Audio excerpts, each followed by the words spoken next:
Imagine this. It's May 1945, the dying days of World War II. In a lonely stone castle in the Austrian Alps, a handful of American soldiers, a few scrappy Austrian resistance fighters, and a detachment of regular German army troops all stand shoulder to shoulder behind crumbling walls. Their common enemy? Fanatical SS diehards determined to fight to the last bullet. For one surreal day and night, the rules of the war collapse. Former enemies share rifles, ammo, and foxholes. German officers bark orders in support of American GIs.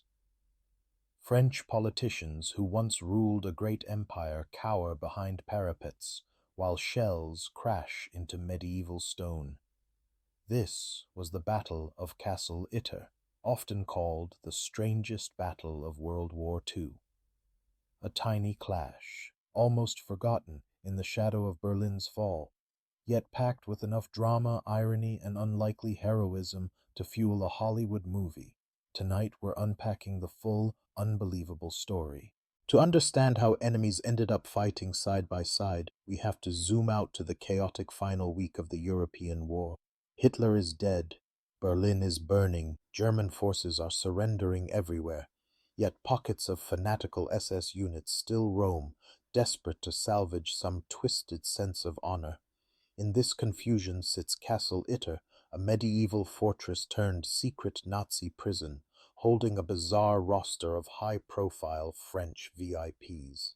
Into this powder keg walk a small group of American soldiers, a renegade German officer, and local Austrian resistance men, each with their own motives, fears, and grudges. In this video, we'll follow their stories step by step, how the prisoners ended up there, why some Germans chose to fight the SS, how the battle actually unfolded, and what it meant afterward. Stick with me till the end, and if you're into deep dive war stories like this, consider subscribing and hitting the bell so you don't miss future episodes. Let's start with Castle Itter itself. Sitting in the Tyrolean Alps of western Austria, near the village of Itter, the castle looks like something from a postcard. Steep roofs, stone towers, and thick medieval walls wrapped in forest and mountain mist. But by 1943, this fairy tale fortress had been repurposed into one of the strangest prisons in Nazi Europe. The castle became a satellite camp of the infamous Dachau concentration camp, but unlike the hellish barracks of Dachau, Itter was reserved for a peculiar class of prisoners. Important French VIPs the Nazis wanted to control but keep alive. The SS turned the place into a grim, isolated holding pen, part luxury confinement, part psychological hostage situation. Surrounded by steep terrain and far from major battlefields, Itter seemed like an unshakable Nazi stronghold. Ironically, that isolation would be exactly what made the events of May 5th, 1945 so chaotic and so cinematic. Inside Castle Itter, the prisoner list read like a who's who of pre-war French politics and culture. Among them, former prime ministers Édouard Daladier and Paul Reynaud, General Maurice Gamelin, disgraced commander of French forces in 1940, François de la Roque, a right-wing leader, tennis champion and politician Jean Borotra, even members of famous political families. These men didn't even like each other. Many were bitter rivals, blaming one another for France's defeat or political betrayals. Now they found themselves forced to share cramped quarters, meals, and boredom under the watchful eyes of SS guards. Their captors used them as bargaining chips, potential hostages for negotiations as the Third Reich crumbled. But as the war's end neared, the prisoners had no idea if they'd be executed, abandoned, or traded.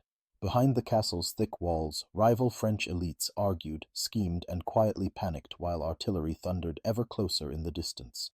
The guards at Itter were SS men under Dachau's authority, but as Nazi Germany collapsed, their discipline and their nerve started to crack. Rumors swirled. The Americans were close, the war was lost, and anyone in an SS uniform might soon be a war criminal. On May 4, 1945, The commandant of Dachau fled. At Itter, the SS garrison followed that example. In a quiet, almost surreal unraveling, many guards simply slipped away, abandoning their posts, leaving the castle and its high-value prisoners in a legal and military no-man's land. For the French VIPs, this was both a blessing and a terrifying problem. Yes, the worst SS fanatics were gone, but so were any formal protections. Rogue SS units, retreating troops, or vengeful diehards could appear at any moment, and the prisoners had no weapons, no plan, and no clear idea who, if anyone, was coming to rescue them. Realizing they'd soon be defenseless, the prisoners did something bold. A Czech cook named Zvonimir Chuchkovich, working at the castle, volunteered to try to reach Allied lines. Slipping out of Itter, he navigated mountain paths and war-torn roads, dodging roaming German units and chaos. After a grueling journey, Chuchkovich managed to make contact with American forces from the 103rd Infantry Division. But miscommunication and the fog of war slowed any immediate response. Time was running out. Back at the castle, the prisoners staged a second breakout, but this time for help closer to home. They leaned on a Yugoslav prisoner and sympathetic local contacts to reach a nearby German army officer who hated the SS. That officer, Major Joseph Gangl, would become one of the unlikeliest heroes of the entire war, choosing to risk his life and his men to protect former enemies and oppose the SS. Major Joseph Gangl was a career Wehrmacht artillery officer, not a Nazi ideologue. Stationed in the Tyrol, he'd witnessed both the brutality of the SS and the suffering of local civilians. As the war unraveled, Gangl made a quiet decision. He would no longer follow criminal orders. When approached with the plea to help the French prisoners at Castle Itter, Gangl faced a stark choice. The SS was still active and ruthless. Siding with prisoners and Americans meant treason in Nazi eyes. But he also knew the war was effectively over, and continuing to support the regime meant complicity in its final crimes. Gangl reached out to the local Austrian resistance and, crucially, to nearby American forces. In an extraordinary act, he proposed something almost unthinkable. German army troops joining with US soldiers to defend the castle against SS attack. The Americans, initially wary, soon realized he was absolutely serious, and that time was short. Enter Captain John C. Jack Lee Jr., a tough, bold American tank officer from the 23rd Tank Battalion, 12th Armored Division. Lee had a reputation for aggression and improvisation, exactly the kind of commander who might say yes to a crazy plan. When approached by Gangl and local contacts, Lee listened to this improbable pitch: drive into enemy territory, team up with a handful of German soldiers, and rescue high-profile French prisoners from SS fanatics. No clear orders from above, no guarantee of backup, and plenty of ways to die. Lee decided to go. He assembled a small force, a single Sherman tank nicknamed Besotted Jenny, a few half-tracks, and a modest number of infantry. Gangl contributed some of his own men, essentially defecting in the process. Together, this mismatched column, US GIs and German Wehrmacht troops in the same convoy, rolled toward Castle Itter, into a landscape still crawling with dangerous SS units. The road to Castle Itter was anything but safe. As Lee's small column moved through the Tyrolean countryside, they encountered remnants of German forces, uncertain allegiances, and the ever-present threat of SS ambush. At one point, Lee prudently left some of his vehicles and men behind, fearing the narrow approach could trap heavier forces. By the time his group neared the castle, the rescue party was painfully small, fewer than 24 American soldiers, about 10 to 15 German Wehrmacht troops loyal to Gangl, plus a few local resistance fighters. Meanwhile, word of the situation reached nearby SS units, who saw capturing or killing the French VIPs as a last-ditch chance to prove their loyalty, or simply to exact revenge. As Lee and Gangl's combined force entered Castle Itter and began organizing a defense, SS elements regrouped in the surrounding forests. The stage was set for a lopsided showdown at a crumbling medieval fortress. Inside the castle, The atmosphere turned from anxious waiting to frantic preparation. The French prisoners, once political rivals, now faced a very literal common enemy. Under the guidance of Lee and Gangel, the defenders distributed weapons, American rifles and machine guns, German carbines, whatever they could find in armories or abandoned stores. Some of the French VIPs even joined the fight. Jean Borotra, the famous tennis star, volunteered for risky tasks. Others helped carry ammo, spot enemy movement, or tend to the wounded.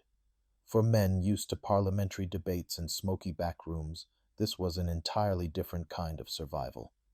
Lee positioned his lone Sherman tank to cover the castle gate, its 75mm gun a crucial asset against any frontal assault.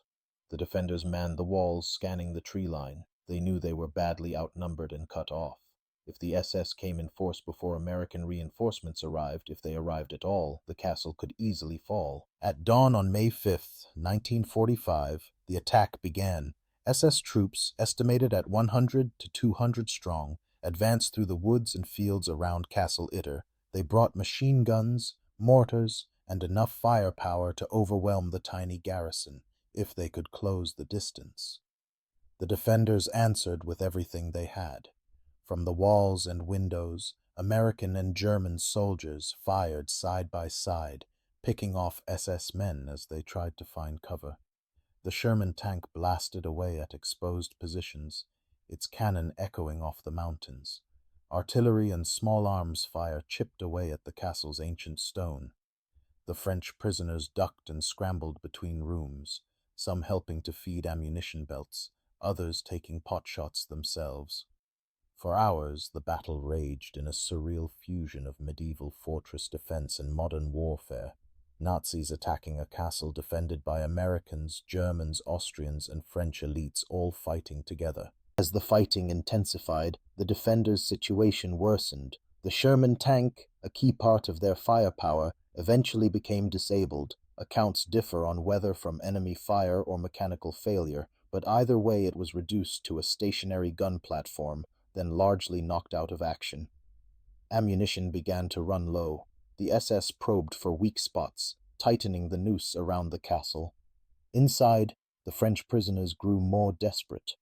At one point, Jean Borotra volunteered for a daring run through enemy lines to try to contact American forces for help. Major Gangel moved constantly between positions, exposing himself to fire as he helped coordinate defense and protect the French VIPs. In a tragic moment that would cement his legacy, Gangel was killed by a sniper's bullet while shielding former French Prime Minister Paul Reynaud. His death underscored the strange morality of this battle, a German officer dying to protect a French enemy from his own country's fanatics. With Gangel dead, the tank crippled, and SS pressure mounting, the defenders were dangerously close to being overrun. Yet their stubborn resistance and Borotra's brave dash through enemy-held territory bought them the one thing they needed most: time. American forces nearby picked up word of the battle and moved in. As additional U.S. troops approached the area, the SS attackers realized the window for a quick victory had closed. Under threat of being trapped and destroyed by larger American units, their resolve faltered. By late afternoon, the SS withdrew, melting back into the forests and hills. Reinforcing American soldiers finally reached Castle Itter, relieving the exhausted, mixed garrison. The French prisoners, still shaken, were now truly free. The battle had lasted only part of a day, but its legacy would echo for decades, a bizarre, improbable alliance at the very end of a brutal war. So what does the Battle of Castle Itter really tell us? First, it shatters the simplistic idea of neat, clean sides in war. In those last days of World War II, loyalties fractured. A German Wehrmacht major chose conscience over orders, risking everything to protect former enemies from the SS. Second, it highlights how individuals matter. The courage of people like Major Gangel, Captain Jack Lee, Zvonimir Chuchkovich, and even Jean Borotra altered the fate of some of France's most influential figures. Without their decisions, the castle might have become a massacre site rather than a symbol of unlikely cooperation. Third, Castle Itter shows how desperation can level old grudges. French politicians who'd once fought each other in parliament now crouch side by side under incoming fire. For one brief surreal moment, survival trumped ideology. It's a reminder that even in history's darkest chapters, there are flashes of humanity, complexity, and moral courage. If this story of the strangest battle in World War II grabbed your imagination, there's a lot more worth exploring. You can dive deeper into Castle Itter through detailed histories, survivor accounts, and even the book, The Last Battle, by Stephen Harding, which reconstructs the events in remarkable detail. On this channel, we break down lesser-known moments like this: battles, conspiracies, turning points, where the human side of history really shows. If you'd like more in-depth narrative-style journeys into the past, now's a good time to subscribe and tap the notification bell so you don't miss upcoming episodes. Let me know in the comments. Which part of the Castle Itter story surprised you most? The mixed garrison, Major Gangel's choice, the French VIPs under fire, and what other forgotten World War II stories should we cover next? Thanks for watching all the way to the end, and I'll see you in the next deep dive.